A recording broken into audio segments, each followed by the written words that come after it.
It's been announced that Rampage is going to fight Fedor at the end of the year in Japan. Now, there's a lot on that. As much as you guys might like Fedor and as much as you guys might like Rampage, they are even more liked in Japan, right? They came through Pride. These were two huge stars. The Japanese fans got behind Fedor largely because of his demeanor and because of his win-loss record, which was impeccable. They got behind Rampage because he was an interesting character. And then again, the win-loss record, which was incredible. But they haven't been to Japan in a meaningful period of time. So they're both going back, and now they're fighting each other. Oh, and by the way, it's at heavyweight. This is a very interesting match. Rampage is not Mr. Compliment. He does not go around and pat people on the back. But he has openly said, Fedor Emelianenko is my favorite fighter. I look up to Fedor Emelianenko. Now, he did this goes back 15 years. He's been saying, I would never miss one of his fights. I respect him so much. For a decade and a half, Rampage has been saying this. He was also very safe to look up to Fedor because they were in different weight classes. Their paths were simply never going to cross. Then all of a sudden, Rampage signs with the UFC. Fedor's still in Japan and doing Russian promotions on the side. I mean, their paths are just simply never going to cross. Fedor signs with Bellator. All of a sudden, Rampage comes over to Bellator.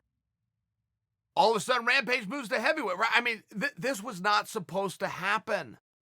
So for Rampage to have a guy that he holds in a high esteem and look up to a guy that he never has to fight, it's responsible. It's very tough to look up to somebody when you're in the same division, to admire somebody, particularly publicly, when you have a high possibility of crossing paths and being locked in there with them. Are you ready? Are you ready? Let's get it on. Right? It's a tough thing to do. So Rampage was responsible. It's fair that he admires somebody. It's fair that he pats somebody on the back every now and then, which is very rare for him. Okay, now they're going to fight. The X's and O's of this fight are far more interesting than any drama or any backstory to this fight. The X's and O's, the fight itself, is very compelling. Fedor has very good takedowns, but he does not use them. He just doesn't. He doesn't go to the takedown very much. He very much is just a boxer. He's got very good kicks. He's got a very good... He really doesn't use it. Got powerful hands. He's got fast hands. He knows where to put them. That's largely what he goes to. Well, that's what Rampage does, except Rampage doesn't fall down. When is the last time Rampage Jackson got knocked down? Forget about knocked out. When did he ever fall down? There could be an answer to that. You guys may know. I feel that I am pretty good expert on Rampage's career. I can't remember it. I don't remember anybody sitting him down. And that's Fedor's game. Everybody that fights Rampage knows what a chin he has. He just does. Okay, great. Now let's look at the other side of it. Rampage likes to use those hands. Rampage has fine kicks and he's got good wrestling and blah, blah. He doesn't use it. He uses those hands.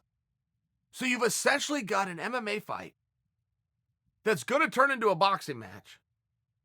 Oh, and by the way, both guys have tremendous power. Oh, and by the way, both guys are now at heavyweight.